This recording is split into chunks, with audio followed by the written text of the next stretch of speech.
button. I got everything set up. I got the link. I got YouTube already set up, ready to go. I got OBS already set up, and then I forgot to press start streaming on OBS.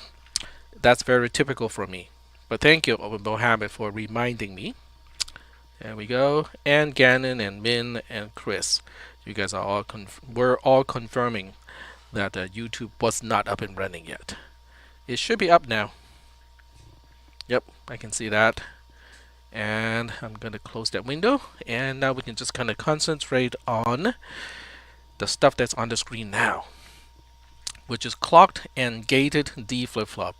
That's a typo. It's supposed to be a dash, but I put in a equal sign instead. So it's a D flip-flop. And this time we have 3 SR latches in this specific D flip-flop. SR1, SR2, SRC. And then we have 2 AND gates. Okay, these are AND and not NAND gates. So then we have AND gate A1 and AND gate A2. 3 input pins and only 1 single output pin over here. So that's what we are going to talk about today. Before I go on any further, I just want to let people know that the lab is supposed to help you understand the material.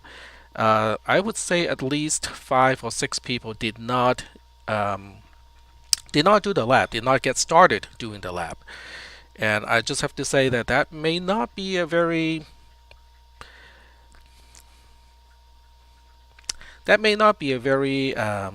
productive way of using the resources of this class. The lab is a resource, so I really want to encourage everybody to do the lab. And before anyone asks, is there a lab tonight? The answer is yes, there is a lab tonight. I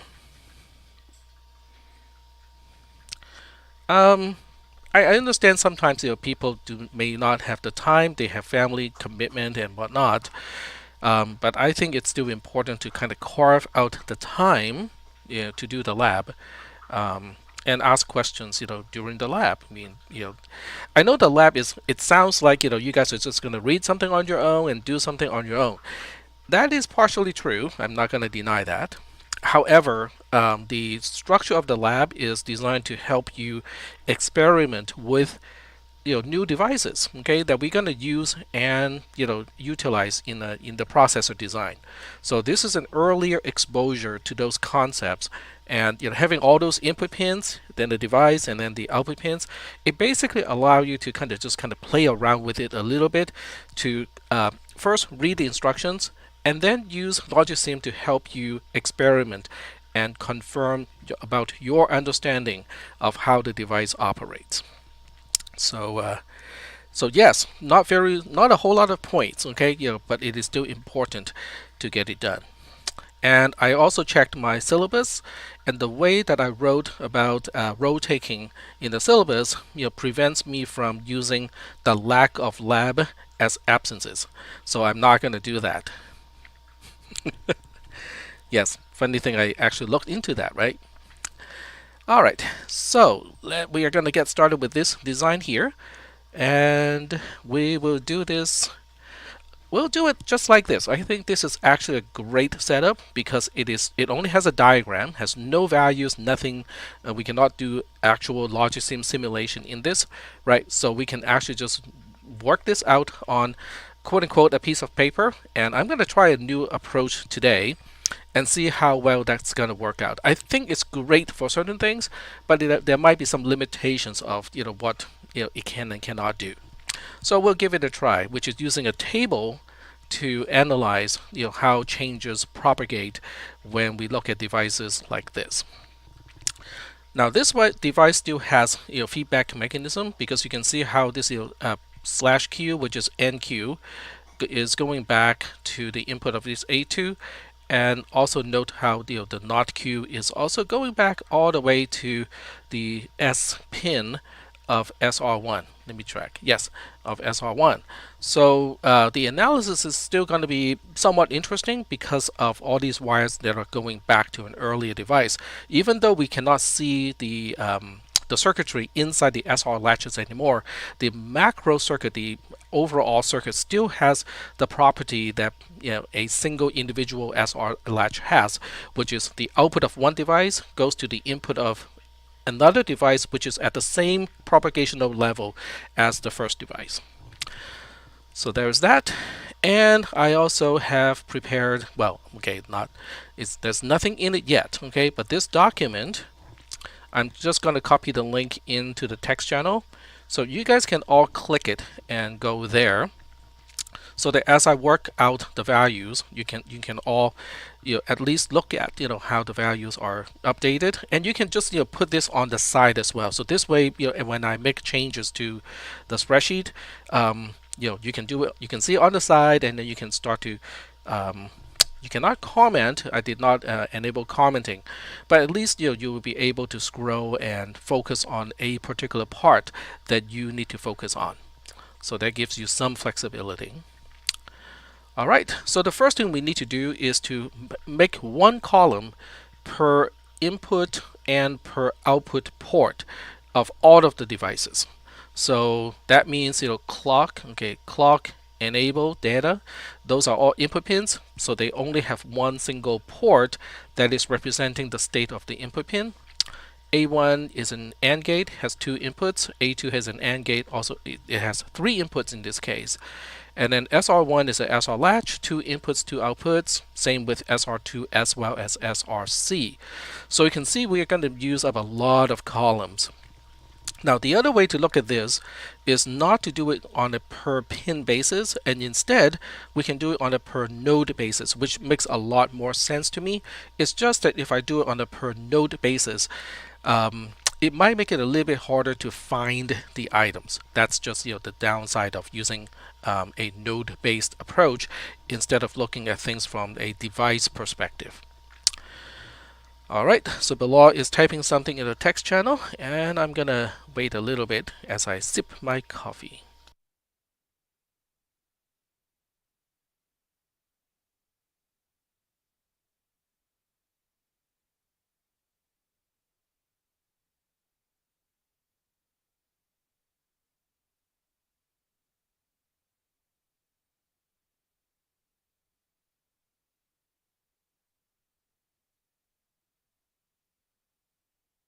Alright, what notes should we open up the notes for the lecture, like the truth table for SR latch? Well, this is in the notes, right? We are looking at the notes right now, and this is the section that I am talking about. I hope that answers the question. Or maybe I misunderstood the question and did not answer it at all. The Google Doc link above. The Google Doc link just points you to this spreadsheet, which is empty for the time being. There's nothing in here. I mean, I haven't even started to put in the content yet. And I was just debating what each column should be representing. Should they all be representing, should each column represent a port of a device, or should each column represent a, a node? So I'm not really sure what Bilal was referring to.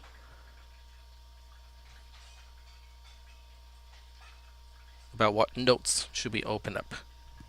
The notes is in this module, section 6. That's the note.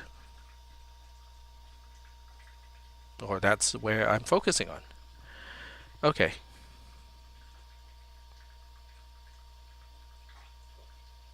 I see. Okay. Well, as far as the context is concerned, we are still in von Neumann architecture and memory, and this is the only note, we're still in here. So I'm going to use this opportunity to nag people in this class again. It is important to pre-read a little bit and also to post-process after we get through the notes. I mentioned that because if that was done, I think it would be fairly clear, where we are currently at, because section 5 was what we did last Thursday. So it's kind of natural that we just gonna move on to section 6. Alrighty. Alright, so what we're gonna do here, so I think I have decided what to do. So what I'm gonna do is I'm going to use one column per port, which makes it kind of tedious, which is okay. And then what I'll do is I'm gonna use color highlighting so that the same node would have the same color, and then use equations in the spreadsheet so that we can potentially just update one of the cells, and then the other ones will get updated automatically. So we'll see how that goes. So this is all kind of experimental. Yes. All right. So I am. It kind of it's difficult for me to kind of go back and forth. So what I am doing is I'm dragging this into its own window, so at least I can line these two up side by side as I create the columns. Alright, so in terms of the column, we have clock, which is just has one single pin. So clock only has a pin or an input port.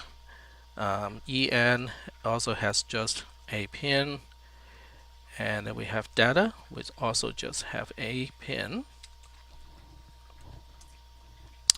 And I'm going to make my window a little bit narrower, so this way I can easily see when it'll be out of view. And I'm going to take myself out too in terms of the picture in picture, so this way we get slightly more room to fit everything. Alright, so I'm gonna make this narrower, so this way we can try to put more things on the screen. And then we got A1. A1 has two input pins. So it has input pin 0 and also input pin 1.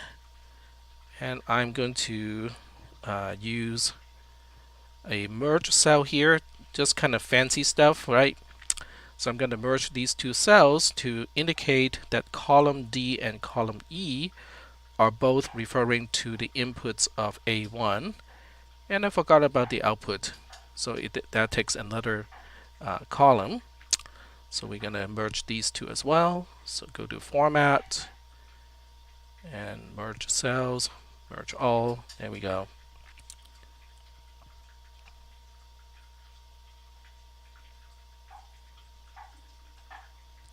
Alright, next one is going to be A2. Oh, yeah, A2. And A2 has 3 input pins. So it's got in 0, in 1, in 2, and also out. So it's got 4 individual ports. There we go. And then we merge these 4.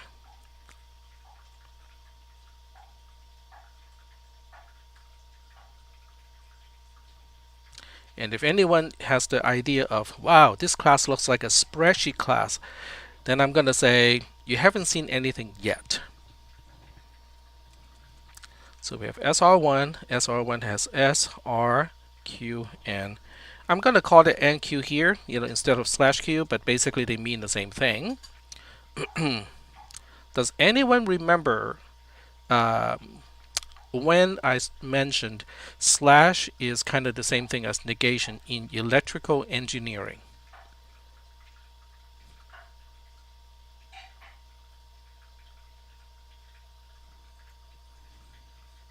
Yep.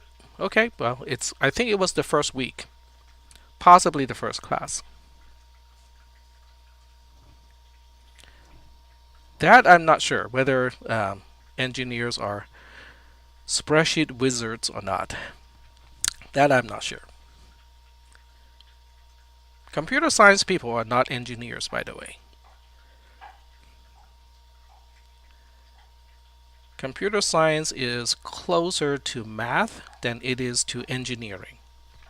Oh, that reminds me. I forgot about this entirely. If anyone in this class is planning to transfer to an engineering discipline, and that includes electrical engineering, computer engineering, mechanical engineering, and civil engineering, and so on, can you can either direct message me if you don't want to share this information with other people, or you can just respond in the text channel today. I was helping someone to figure out, how many people are engineering majors. All right, so I'm just getting lazy. I'm copying 4 columns at a time. This is belonging to SR2, and this one belongs to SRC. There we go. All right, so now we got all the columns figured out, and we just need to figure out which column is connected by a node to any other columns. Okay, we got a DE, electrical engineering major. All right, so we're going to start with clock, and there's clock. So clock is connected to the second input pin of A1 and is connected to the third input pin of A2. So we got this connected to the second and the third over here. Alright, so now I need to change the color. And I think it's this fill tool. We'll choose whatever color. As long as they are not the same, we are still going to be okay. All right, so EN connects to the first input pin of okay, I see. We need to hide this again. There we go. Okay, so we got EN connected to the first input pin of A1, which is column D, and also connected to the middle, or the second input pin of A1 and then A2. And that was it. Okay, so now we have to having a reduced screen size, really changes the difficulty of tracking what I am trying to do here. All right, so now the data pin is the kind of interesting one. It only connects to the R pin of the SR latch SR2. So let me hide this again. So this connects to SR2.R, SR2.R. There we go. And we're going to change the color.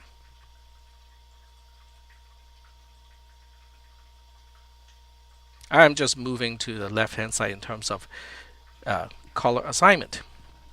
All right, so now we look at the output of A1. Okay, so that one is easy because it connects only to it connects to several points. Okay, I take it back. Nope, okay, tracking the wrong thing. So A1 only connects to R of SR1. So that's column L over here. We'll give it another color. Now obviously in the exam, this is going to kill you because it's going to take you way too much time just to set up the spreadsheet. There we go.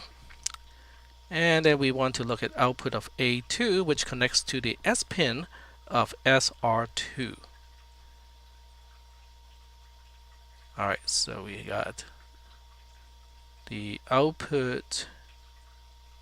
Something doesn't feel right. I might be missing something. I'll think about that. This is not, by the way, this is not the only way to do it. I'm just experimenting with doing it this way, for today's class. So we can always go back to the usual text way of doing it, which is the way I did it in the previous class. So that way, it doesn't take a whole lot of time to set up. It's just that you pay the price a little bit later because you need to copy and paste a lot afterwards. All right, so there we go. We got A1, A2's output figured out, and now we need to look at the output of SR1 first. So SR1's output, let's see, SR1.NQ is connected to A2's first input, which is here, but it also connects to S of SRC. So that would be this one. And we'll give it a color.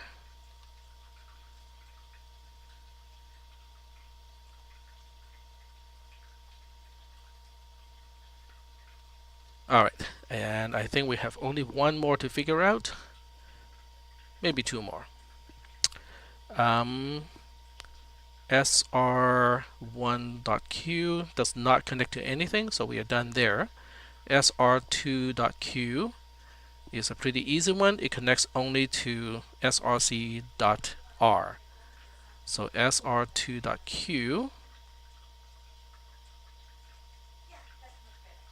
Let me see if I can still click it like this. Nope. Okay. There we go. Okay, so we have to do it like this. SR1.Q. Nope, wrong one. Sorry. SR2.Q, which coincidentally is column Q in the spreadsheet. Yeah, what are the chances? That one connects to src.r. So we got this one here. Oh, this is definitely a time killer, isn't it?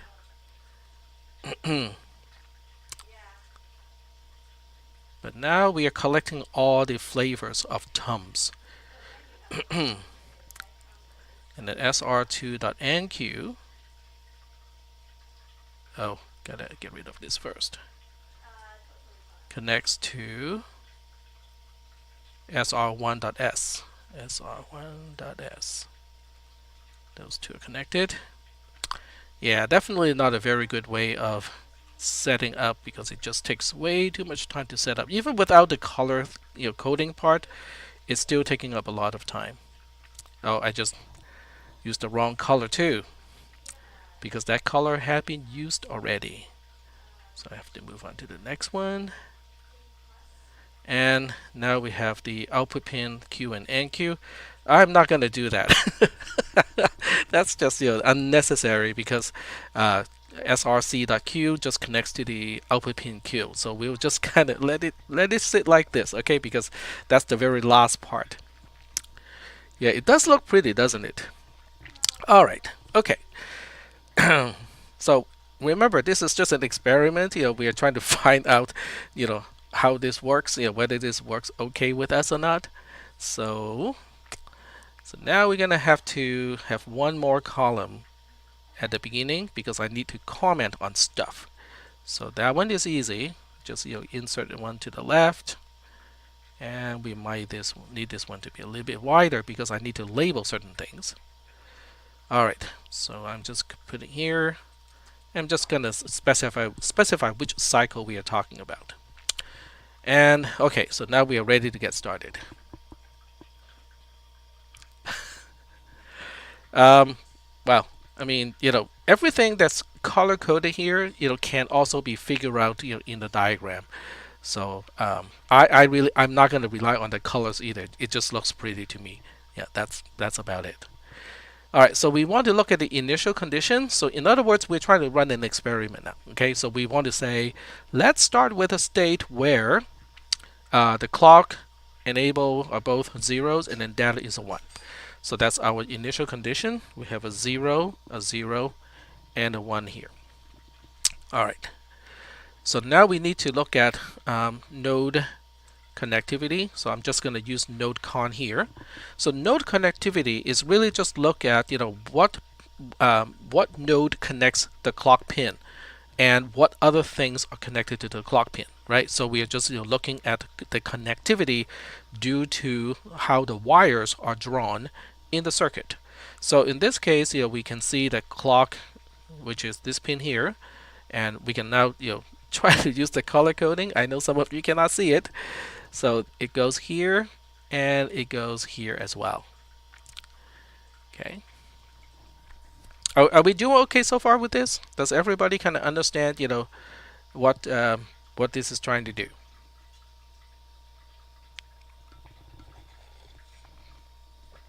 All right, excellent. And then EN is this one, it's the purple one.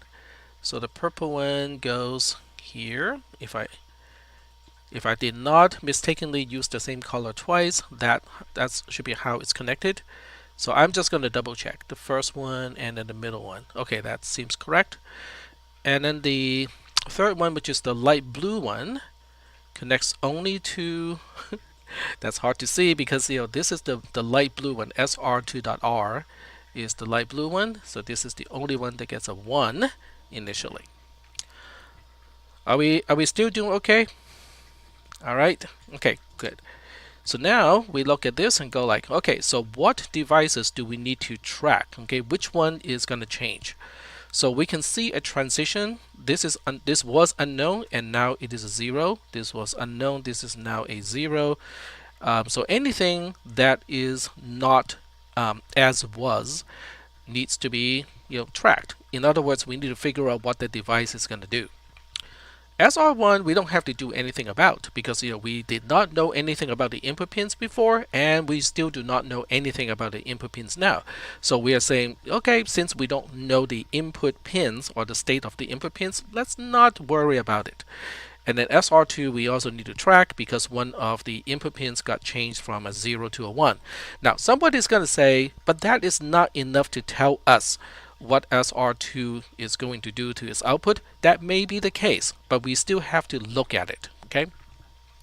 So on the side here, I would just kind of write down A1, A2, and SR2 as a reminder of what devices I need to kind of comment on in the next cycle.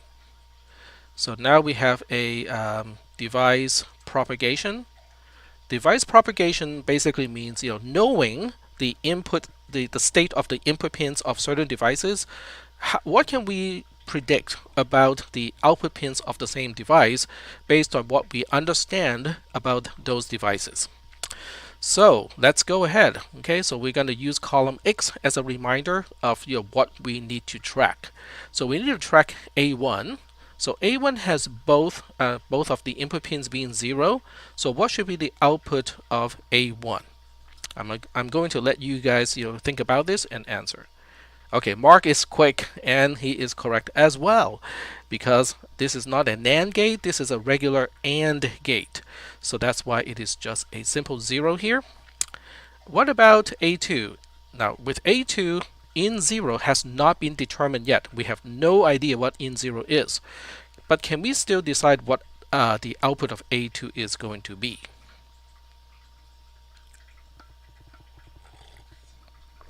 And Bilal is correct. Because it is an AND gate, so that means if at least one input pin is a 0, the output is going to be a 0. So Bilal is also correct here. So we got a 0. And then we look at SR2, which is the only SR latch where we know one input pin has changed.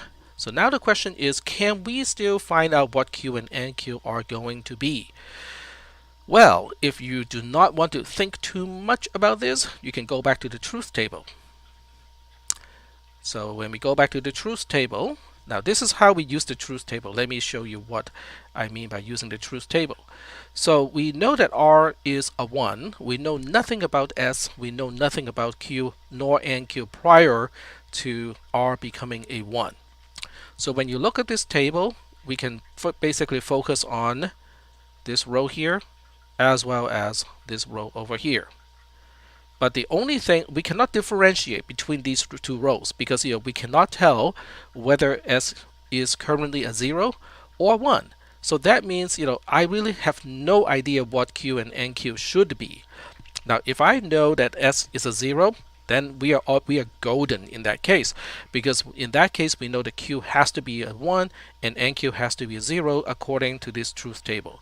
Now if we also know that S is also a 1, then we can say, well, since we did not know the initial state, nobody told us anything about Q or NQ, then both of those will be maintained as unknown.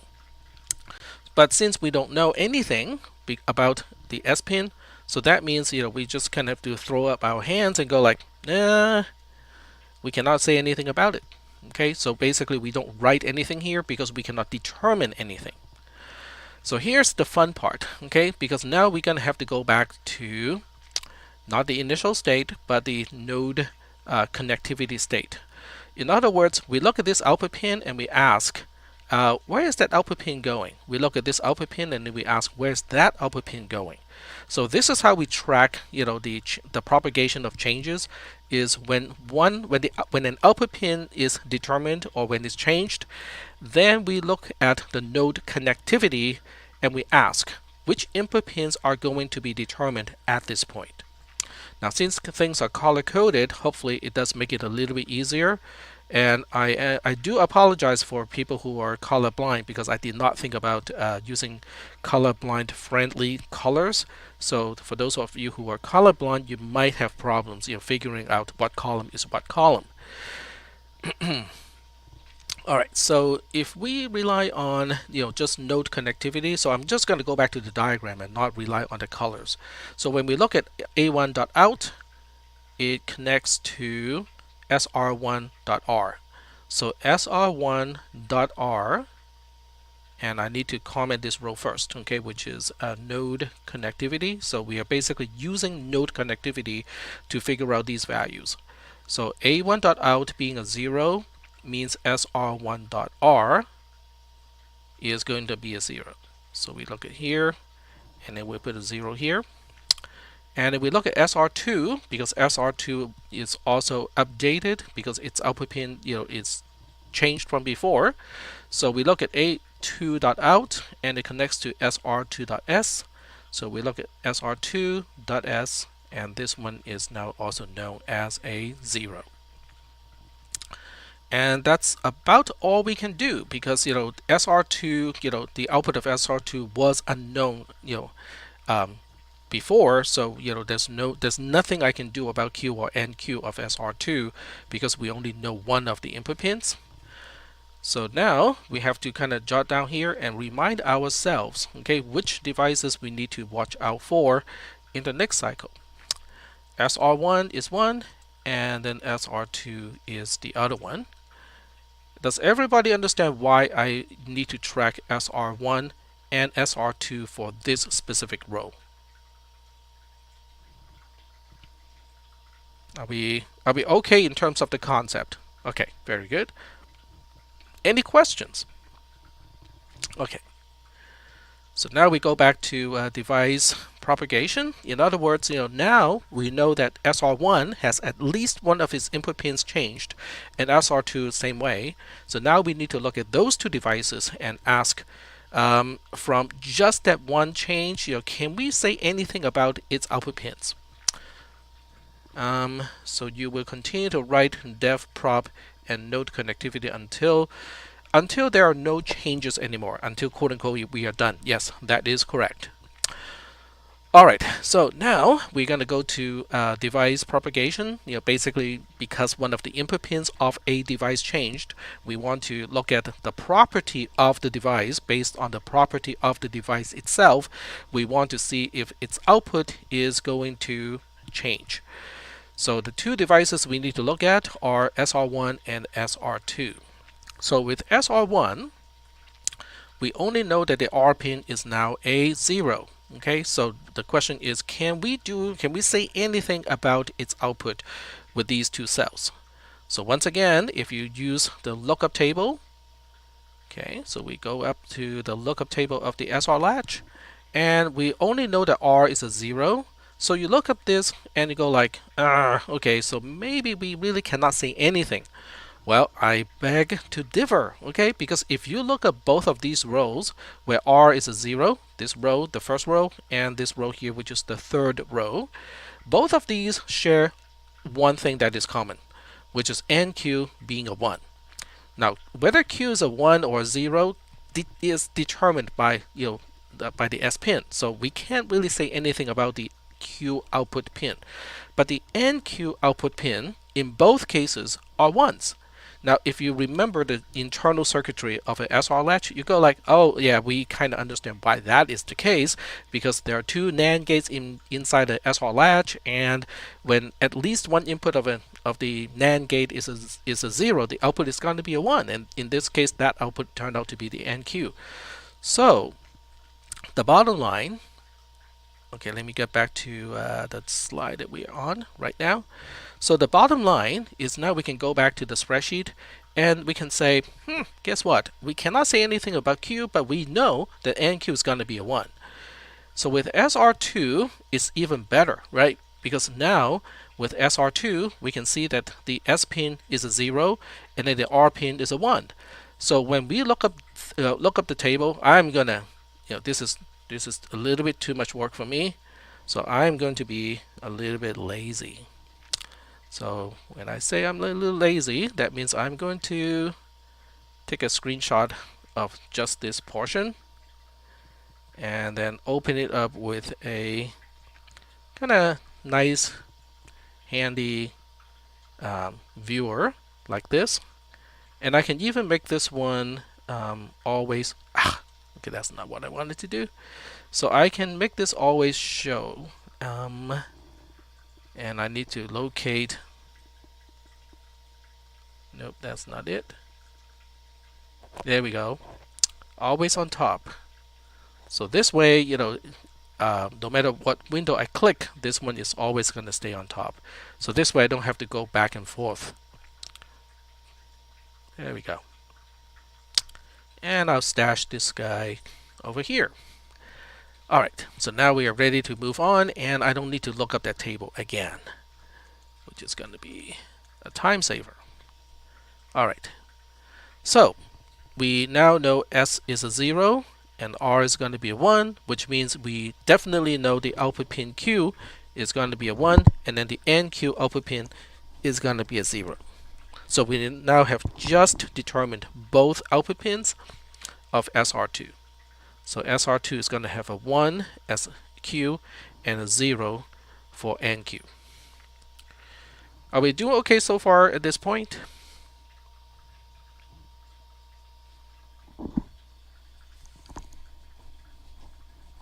All right. Excellent.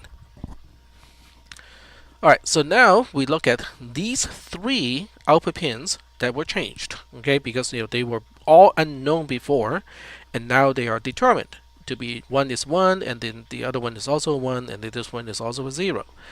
So now we have to use node connectivity again and find out what input pins are going to be changed as a result. So I'm just going to be a little bit lazy and use color coding. So if you're colorblind, I do have to apologize, because the color of this column matches the color of this column. So this is going to be a 1. And then the color of this column matches, I think, the color of this column. And then the color of this column matches the color of this column. Alright, so I'm going to double check in the circuit, right? Because it's good to double check that. SR1.NQ connects to the first input pin of A2, so that one is correct. SR2.Q connects to SRC.R.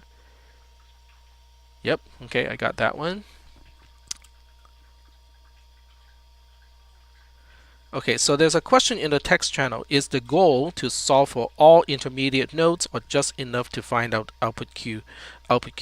The answer is the former, because I want you guys to really understand how this works. If I just want to find out what Q is supposed to be, I can just use LogicSim and be done with it, just like that, in a snap. You guys cannot see my picture, but just like in a snap, I can do it. But that's not the objective. The objective is to have you to understand how to do this, and as a result, I do care about the intermediate states. Alright, so we got the second one done, and we need to look at the third one, which is this 0 here. SR2.NQ connects to SR1.S. So this 0 goes to here, so that is correct. Doesn't SR1.Q equals to 1? SR1.Q. No, we cannot determine whether that's a 1 or not. In other words, at this time here, now, each row is representing a slice of time, and then each column is representing a certain pin, right? A physical pin of a device. So with the row that I'm highlighting, which is row 7 that I'm highlighting right now, at that particular time, we cannot determine whether what should be Q, uh, the Q output pin of SR1, because at that point we did not know about the state of the S pin. Is that okay? Okay, great, great. Yeah, so it's important because if we did not, if we did not move time, okay, in this particular fashion, then we would kind of mix it up, right? Because we can go like, but this becomes a 0, and when do we know that SR1.Q becomes a 1? The answer is we don't know yet. Okay, the answer is right now we are still using node connectivity to find out that this 0 here is going to here because of node connectivity. So in reality, that takes a very, very short amount of time, because even though electricity takes time, the electrical potential of 2 points of the same conductor, it does take time for it to propagate, but the amount of time is really so short that typically, at least in software stuff, we don't account for that. On the other hand, the amount of time for a device to change its output because one of its input pins has changed, that propagational time is actually important, because if we are not careful about that, we can lead to race conditions, and race conditions, hardware race conditions, can be a problem. I think AMD and Intel processors used to have at least one race condition that caused security problems. I can't remember the name of that bug anymore, but it was a hardware issue. An operating system can patch to get that problem resolved. I'm trying to understand why we don't know that this one's value. Okay. But below, you have to be specific. At what time are you referring to that we did not know the value of SR1.Q? Because each row is representing a slice of time, so things change, as we move forward in time.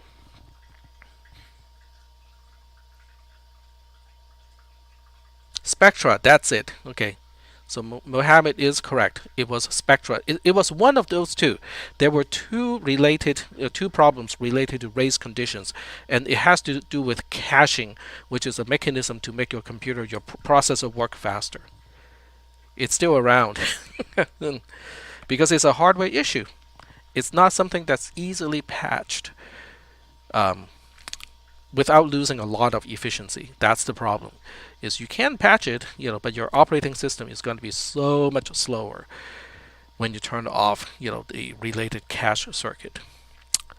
All right, so I'm still waiting for Bilal's answer, but I'm going to just say that by row 7, how come we do not know that SR1.Q is 1 or 0?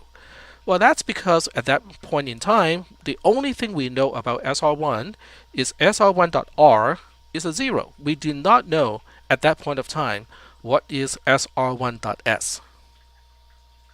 After row 8, yes, after row 8 we can know, okay, but we are not quite there yet, okay? So we are now saying one of the input pins of A1 has changed, so we write down A2. Sorry, I meant to say A2, not A1. So one of the input pins of A2 has changed, one of the input pins of SR1 has changed, and one of the pins of SRC has also changed. So on the next row, which is responsible for device propagation, or change propagation within a device, which takes time. That takes a significant amount of time measured in typically nanoseconds. So we do have to take into consideration of this amount of time. So now we look at A2, and then we ask, is the output going to change in any way?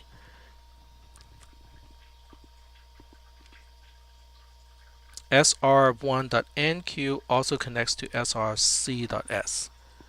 Okay, so let me look at that. Yep, so that's why SRC is also listed here. I don't think I missed it. because what I wrote down in column X is a reminder for me and say, okay, what do I need to look at in the next device propagation cycle? So I think I capture that right here.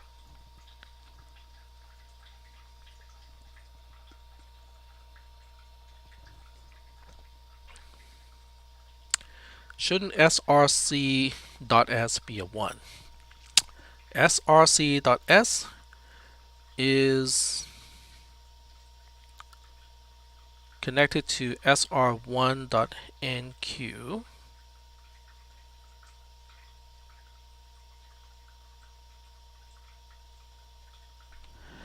Alright, so let's track that one down. Okay, so when we changed or when we determined sr1.nq, which is this one here, yes, I forgot to put a 1 here because they have the same color. Yep, so that's something I forgot to do. Thank you. So Dylan is correct that I forgot to put a 1 over there. And it should be done. It should be done in row 9 and not row 8. It should not be done on row 8 because row 8 is, oh, this is row 8. Okay, it is supposed to be done in row 8. Never mind. Okay, I misread the row numbers. That was my fault. All right, so it's all good. I think we got that one captured. Thank you, Christopher. And I'm gonna wait until Philip is done typing, and then we'll move on. So I'm not sure whether this representation is better compared to the way we did it on last Thursday.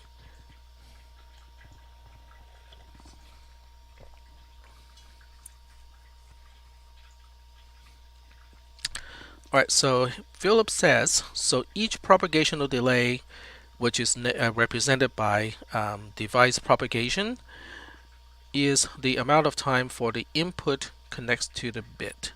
It's the amount of time the device takes to respond to at least one of its input pins changing.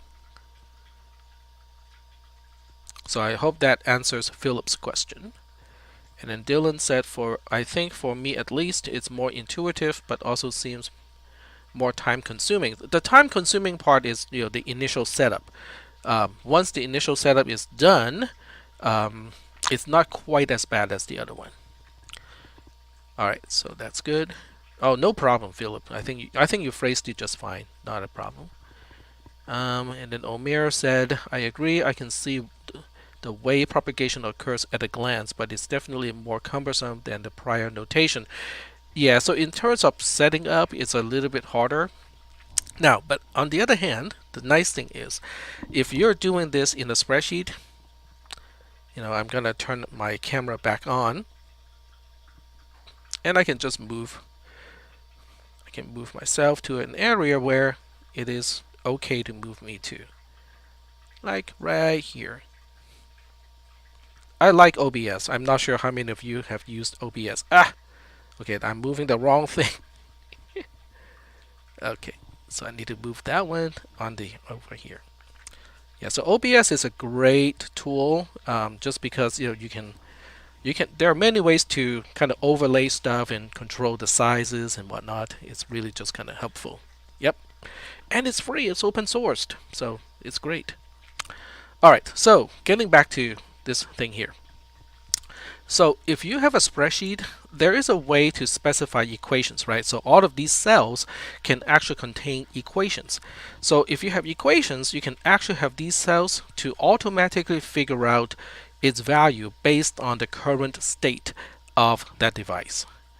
So yes, there's a possibility, but there's a trick that makes it kind of more difficult for this thing to set up over here, because for things that have no changes, you can see all of these are empty to basically denote, nope, there's no change, there's no change, there's no change.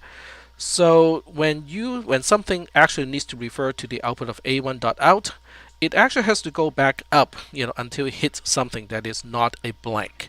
So that's kind of the difficult part of setting it up, if you want to use a spreadsheet formula way to set it up. Now, does it mean that there's no way to get around that problem? No, there are ways to get around that problem. I mean, it's just not a very easy way to do it. So that is so I'm just going to be doing this manually for now. Okay, but the correction there is a correction to be done here. src.s is supposed to be determined also at this point, but it doesn't change the what devices we have to track in the next propagational delay cycle, because both of these pins changed. They all belong to SRC, so we don't have a problem there. Even though it was a mistake, okay, but the mistake did not affect what devices I have to track in the next propagational delay cycle. All right, so let's start with A2. So we start with A2, and this time we want to determine what about the output of A2, right? So the output of A2 does not change, even though now we know all three input pins, the states of all three input pins. It's not going to change the output because we have at least one of the three input pins being a 0. Now we have 2. Yes, I know I can count. There are 2. But the point is at least one of the input pins is a 0, and therefore the output pin is also going to be 0. And in this case, I'm not going to write a 0 here because it is maintaining its current output state. So this way it's easier for me to figure out, okay, in the next node connectivity cycle, what do we need to track? Nothing related to A2.out because it's not changed anymore. It's a dead end. So now we move on to SR1. So SR1 has also a 0 determined here. So now we can look at the output and go like, okay, Q is going to be a 1 here. But once again, I'm not going to put a 1 here. Now this time, the reason why I'm not putting a 1 here is not because that it has not changed, but because nothing connects to SR1.Q. So even though, yes, I know, SR1.Q is known for sure to be a 1 here, it doesn't play any part of analyzing the changes to all the different devices in this circuit. So I'm not going to put a 1 here because otherwise, I'm going to look at that and go like, okay, what connects to SR1.Q? Maybe I'm going to put a 1 here just to be sure. And then we look at SRC. SRC has now both input pins being 1s. And if we look up that table, which is very handy right here, we can see that when both input pins of an SR latch are 1s, then the outputs are just maintaining its state. NC in this case stands for no change, right? So whatever it was, which is nothing, right? Unknown, it's still going to be unknown. So I'm not going to write anything here to denote that. So at this point, we are done with the propagational analysis of initially setting clock, enable, and data all being 0, 0, and 1 as in those particular order, in that order. So I'm going to pause here and see if you guys have any questions before we move on to the next state. We're going to change one of the input pins to something else, and then we'll figure out what the circuit is going to do in that case. So all that just to say we don't know what the output pin will be. I wouldn't say that. I would just say that this is how we can figure out that the output pin is still unknown, and we know why it is unknown. So to me, I'm not sure whether it's the same to everybody else or not, but to me, knowing something is one thing. Knowing why it is like that is a different thing, which is a more important question to answer. Okay, now is when this initial spreadsheet work will pay dividends. Exactly, because now we just look at the next one and go like, okay, we just have to tweak certain columns and go like, okay, what is that going to do, right? So we know a lot of existing states already, so we just have to track the changes, which makes it a whole lot easier to figure out when we have this particular format. Yes, so Chris is entirely correct about that. All right. In a way, setting up this spreadsheet is kind of typical of how I teach a class. The initial setup or the initial learning curve typically is steep, okay? But because of that, the tail end of a class, typically has a shallower learning curve. And that's the way I prefer to learn things too.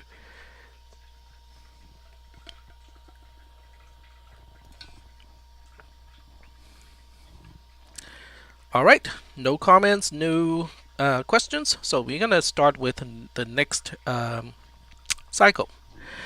All right, so the next cycle is gonna say, let's turn on the enable pin here. Okay, so we're gonna turn enable pin from a 0 to a 1. Okay, so this is a change, and then we look at node connectivity. Okay, so we look at node connectivity.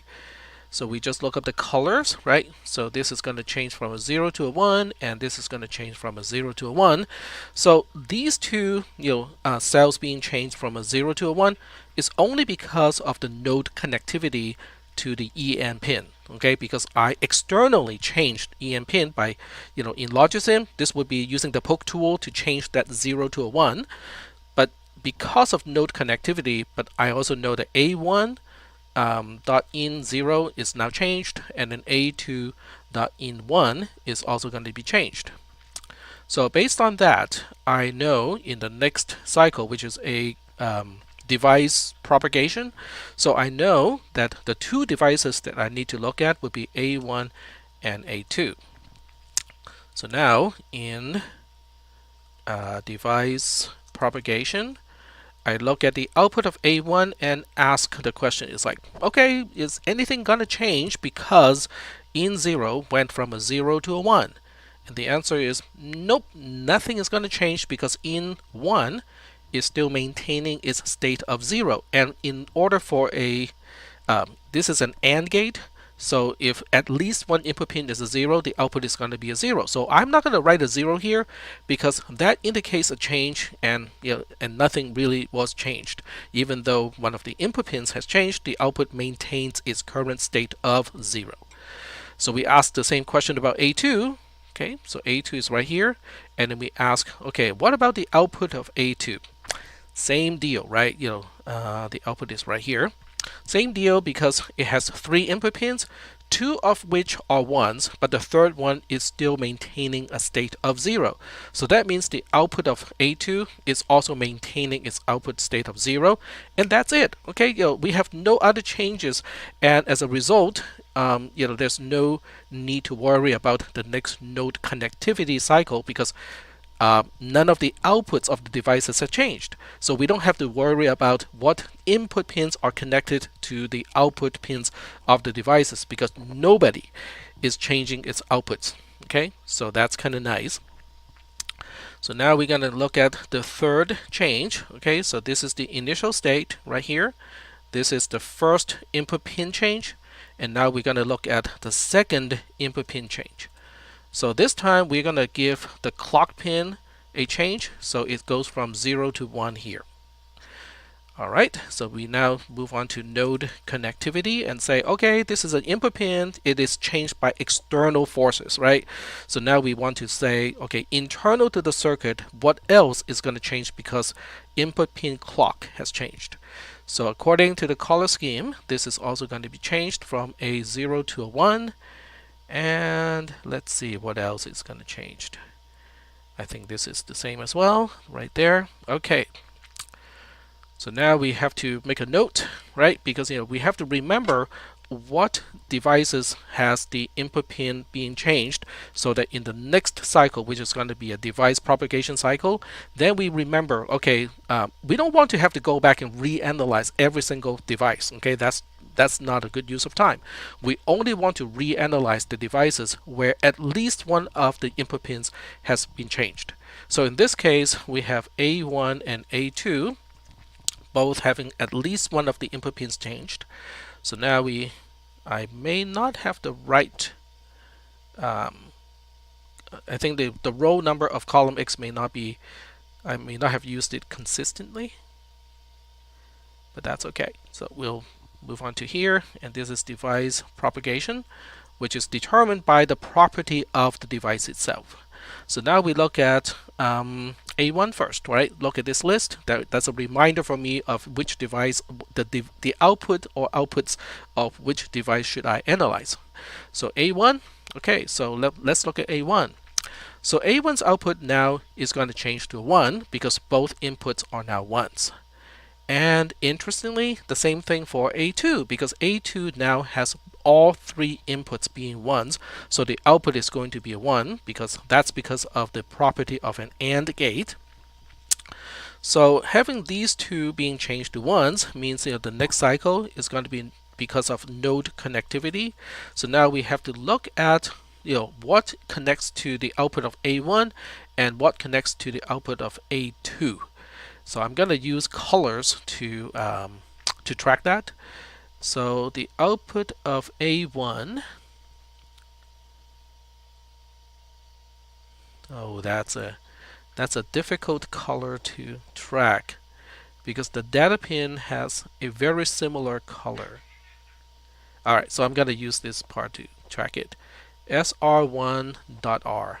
SR1.R is going to change from a 0 to a 1. And then A2 connects to SR2.S.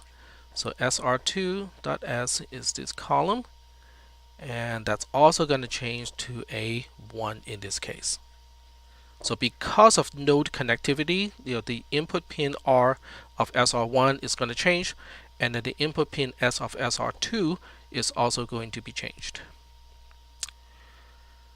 All right, so are we still doing okay at this point? So we have to denote what devices we have to track this time.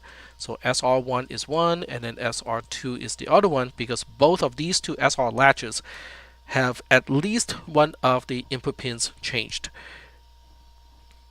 So are we still doing okay? I mean, this is tedious. I understand it is tedious, but the question is, do we understand how the values are being updated?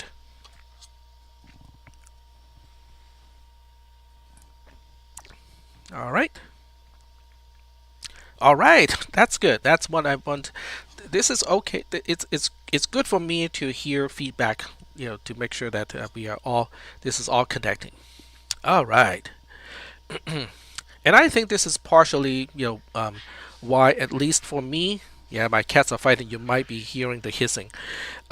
This is also why for me it is better to teach in the synchronous way because this way I can look at the text channel and understand why is row 13 still empty. Row 13 is empty because none of the outputs of the devices have changed. That's why it is empty, because this one has not changed, because even though in 0 changes to a 1, we still have in 1 being a 0 at that point of time. So that's why, because this is how I can kind of see, okay, if a row is empty, that means I'm done with the analysis of that particular state change that is instigated or it's started by one of the input pins changing. So that's the reason. All right, so we're going to go back to here. Okay, so now we are on the device propagation cycle. We have to look at SR1 and also SR2. So SR1 has two output pins, Q and NQ. So now we have to ask a question, what's going to happen here? Well, according to, this is handy dandy, right? So according to the truth table of an SR latch, if both input pins are 1s, then we just go like, nothing is going to happen to Q or NQ, whatever they were, will still be the case. Okay, so that means now I have nothing to worry about for these two cells because they are just going to be maintained because both inputs are 1s for SR1. Or am I? Nope. I take it back. I was misreading because it's harder to align the columns now. So I'm going to show you another trick with a spreadsheet. Some of you are going to go like, yeah, but I know this many years ago. All right, so you can actually make it scroll so that the top part stays stationary and then the bottom part scrolls. So that makes it kind of easier to track things, because you can now scroll one portion without affecting the other one. So I can still see the header of each column, but I can get the point that I want to change a little bit closer because I was I did not line up the rows, the columns correctly. So I thought that we are seeing 1, 1, but that is not the case. Okay, we actually have a 0 and a 1 here. All right, so with a 0 and a 1, we can still look up the table, right? That's why the table is so handy, because we can see if S is a 0, R is a 1, then Q is going to be a 1, and Q is going to be a 0. All right, so let's put it here. But this is already a 1, okay? So we don't have to worry about this column, and we just have to say this one is now going to be a 0 because it's changed. Are we okay with this cell here? Does everybody understand why NQ of SR1 is now changed from a 1 to a 0?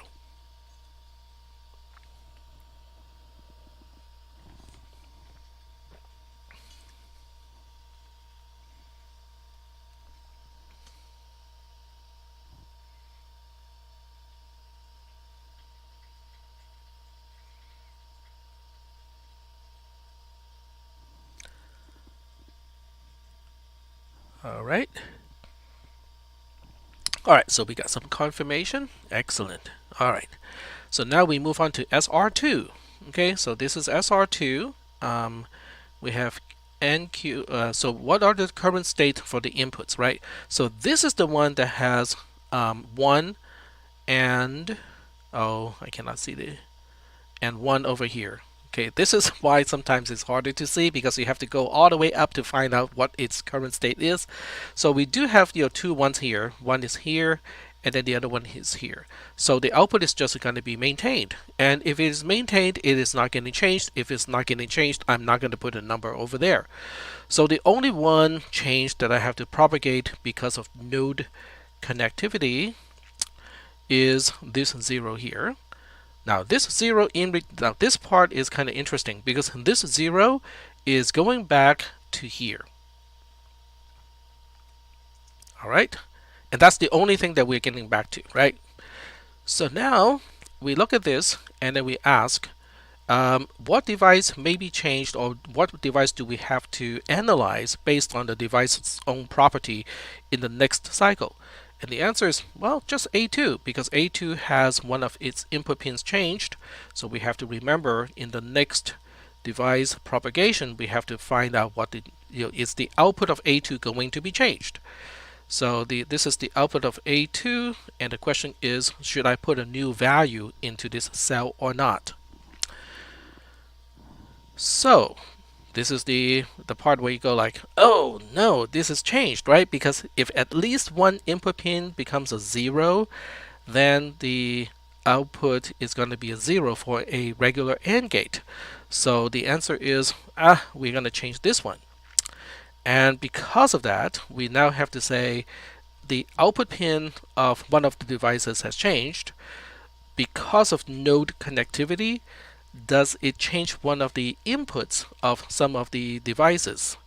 And the answer is yes, right? Because you can see from the circuitry that this connects to this over here. So now we have to change this one to a 0, and this is belonging to SR2. So we have to say, in the next cycle, we have to analyze SR2. My watch just buzzed, so it's time to take roll. Yeah, don't you feel like a kindergarten kid again? My teacher is taking roll.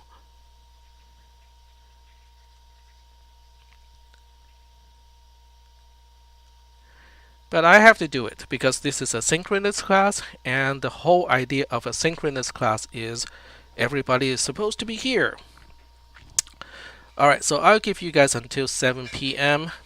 So that's like more than 15 minutes to enter a word. Here. Well, I cannot see you guys, right? And I don't want to count the number of heres and then match it to the spreadsheet, manually. That would not be a good use of my time, nor yours, right? Just to listen to me, butchering people's name, to take roll, that would not be good.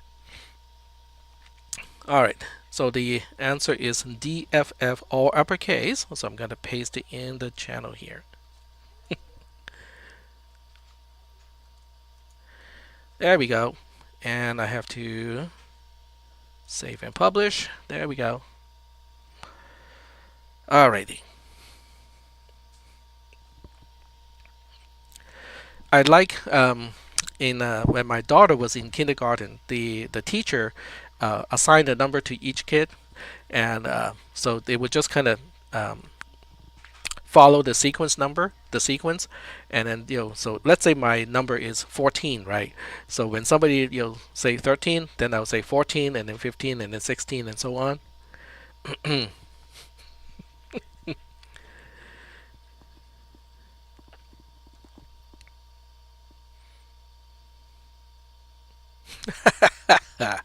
That sounds like something that my son may do in his classes. When I was in high school, I would simply have been so absent-minded that I did not hear the teacher say my name.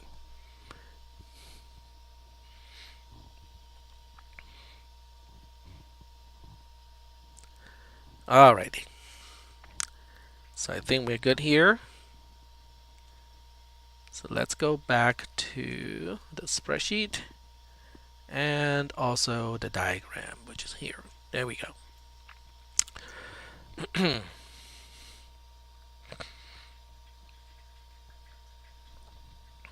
I am ADD without the H. So I feel offended when people call me ADHD because I really do not have the H part. Or you can say the H part is hypo, not hyper.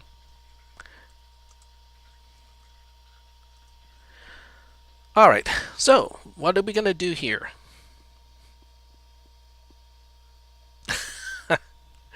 So somewhere is hyper, huh?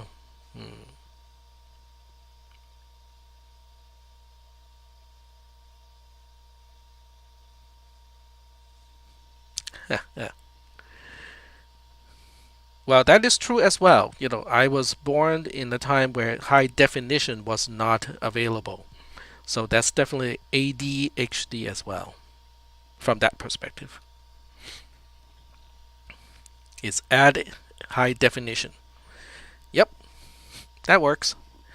All right, so this is the nice thing about this table is I can take a pause, right? I can go off, do something else, and then when I come back, it's pretty easy to continue because this is time. Time is traveling in this direction, and then each row is representing a slice of time, and each column is representing a pin. So that makes it kind of easy to kind of take a break, come back, and continue the analysis.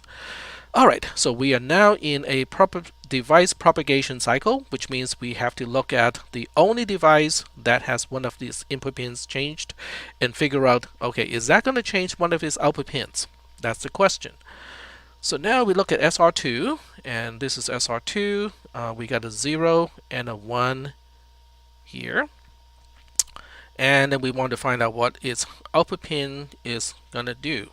So that is going to change its output pin because when you have S, okay, we just look up the table. This is handy dandy again. So when the input pins S and R are 0, 1, then the output is going to be 1 and 0. Okay, so we want to. So now the challenge is to line up the columns. So when we line up the columns, we look at Q is a 1 and Q is going to be a 0, and that means no change. Okay, so no change it is. That is kind of odd. Okay, let me double check that. So A2 changes its output from a 1 to a 0, and SR2 is going to change its input S pin from a 0 to a 1. Okay, did I make a mistake somewhere? I think src.s on row 20 should be a 0. So did I forget that again? Okay, so let's see, src.s. Okay, I want to track. So when sr1.nq is changed, when sr1.nq is changed. Yep, I made that mistake again. Darn it. Okay, so I forgot about this pin over here that is supposed to be changed by that. So when sr1.nq is changed, src.s is going to change as well. I forgot about that. Again, it was the same mistake that I made earlier. And that needs to be updated here. Yep, I forgot about that. Okay, I cannot believe it. I forgot that. Okay, so with that in mind, that means A2 and SRC are both to be analyzed. So when we determine that A2 is going to have its output being 0, we also have to look at SRC and find out how its output is going to change. So that means SRC is going to be changed because we have both input pins determined. S is 0, R is 1. So according to this table, the outputs should be Q being 1 and Q being 0. So now for the first time, we can now determine Q of SRC to be a 1 and NQ to be a 0. Even though nobody cares about NQ, we also know that. Okay, now it makes a lot more sense. Thank you, Christopher. I completely forgot that column again. That's just unbelievable. In a bad way. Alright, so the node connectivity stuff is still correct, right? Because the output pin of which one is it? This one. So the output pin of A2 is still connected to the input pin SR2.S over here. So that is still correct. However, the device propagation should still come to the conclusion that there's no change to Q and NQ of SR1 because the input being 0, 1 of SR2 is going to make the output become 1 and 0. But they are 1 and 0 already. So they are already 1 and 0. So that means no change here, which also means we are now done. So the bottom line, this is actually perfect timing. So the bottom line is this is how you update the output of a clocked and gated D flip-flop, which means you have to turn on the enable, which means the enable has to be a 1. And then at the time, at the moment that the clock pin has a rising edge, which goes from 0 to 1, right at that moment, well, I shouldn't say right at that moment because obviously there's a bunch of delay here, right? But that is the cost. That's the trigger of causing the output pin Q to mirror whatever the data pin has at that point. Yeah, that is crazy timing. I never really planned ahead of time, unlike Damon. I mean, for those of you who have taken classes from Damon, you know how he planned way ahead of time, like everything down to the minute, and he hits all the time marks as well. I never do anything like that. I just kind of continue whatever we left off in the previous week and just kind of move on. So this is like coincidental at the best. Totally unplanned. But I hope this helps you guys to understand how we analyze a circuit like this type here perform. It's whatever it's supposed to do. So that's the first thing I want to point out. The second thing I want to point out is I hope this reminds you of something in the lab that you did last Thursday. Because this kind of feels like a register, right? It kind of feels like the device that you were playing with and commenting on last Thursday, except this is a 1-bit device. Okay, so clock is still the clock, which is the input pin that has a little triangle next to it. EN is still EN. I mean, it's still called the enable pin. And then the data pin is what you knew as the D pin. Okay, and that's the reason why it's called a D pin, because it's actually the data pin. And then the Q pin, guess what, is the Q pin of a register. So this is sort of what is going on inside a register. But you might recall the register had multiple bits. Okay, And that's just because we basically connect a bunch of these things together in parallel. So that way, the clocks are all connected at to the same node. The enables are all connected to the same node, and then each data pin is connected to a different bit of the input pin. And that's how a register gets its job done. It's basically internally, it is just a bunch of flip-flops connected together in a certain way.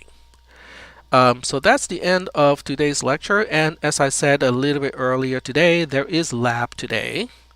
So I'm going to show you the lab. I just set it up today too. I barely got enough time to set it up today. Unlike last Thursday, which was kind of a crazy day.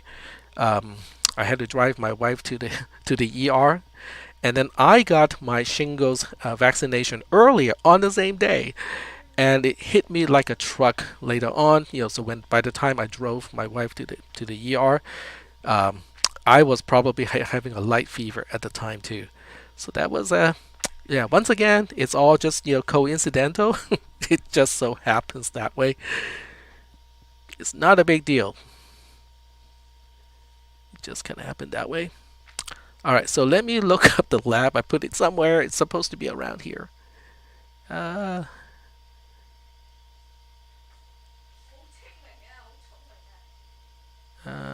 is it? There we go. Okay, I'm gonna move this up. Come on. All right, so I'm gonna move this up so it's easier for you guys to find.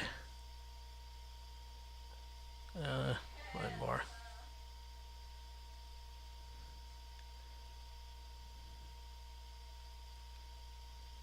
No, I moved the wrong one. Or maybe I have that one already at the right place. Let's see. There we go. I got it.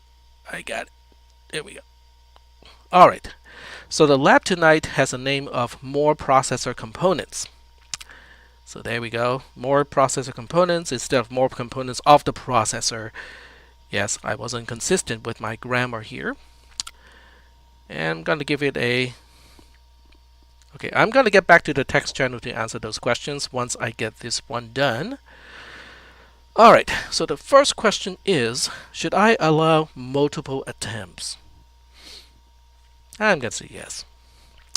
And I'm going to show the correct answer at 9:50 p.m. today.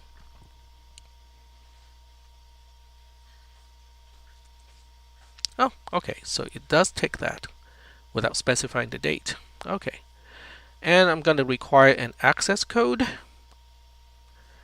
All right, so what access code should we do today? Shingles. There we go. Whatever is at the top of my mind or whatever bubbles up at the time is going to be the passkey or access code. And it's due at 9:50 p.m. So this one is a little bit more involved compared to the one last Thursday. You're still going to have to be reading some of the documentation in Logisim. But the test is, because I got more time to set it up today, so I'm using the matching type of questions. So now you have to match the desirable outcome versus how you get there. So they're right column and left column, and you have to kind of do the match. Oh, excuse me. And then we can just save and publish. There we go. All right. Okay, so we are done for the lecture today. I'm getting back to the text channel to see if I have any questions to answer over there. All right, so we got a bunch of row-taking stuff.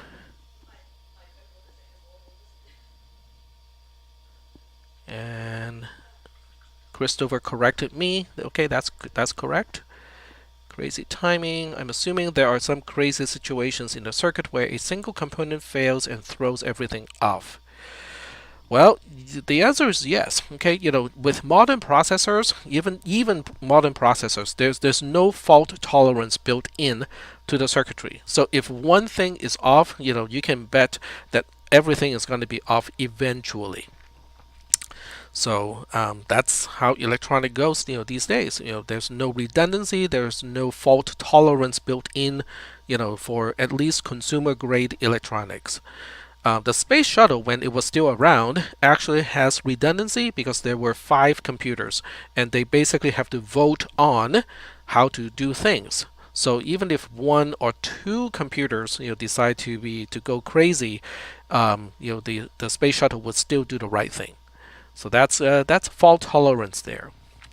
Next one is this why electronics in space has to be radiation shielded? Um, more or less, okay? Because if you don't have radiation shielding, then solar wind and other types of radiation, where you need very heavy and thick lead shielding to be effective against, those things can hit a transistor and change the state of a transistor, just like that. So it's a whole different story, to make electronics work reliably in outer space without the protection of our atmosphere and the magnetic field of the Earth. All right. So I think we got everything here, right? All right. So I am going to. It looks like everything is quiet. People are moving on to get the lab done. So I'm gonna sign off from the voice channel and stop the recording. Um, but I'll go off and do something because I just smelled pizza. So I'm gonna grab a slice, and then I'll be back to answer questions. Oh, since Carl is asking a question, I might as well just wait for that. All right. All right. You guys can sign off if you want to.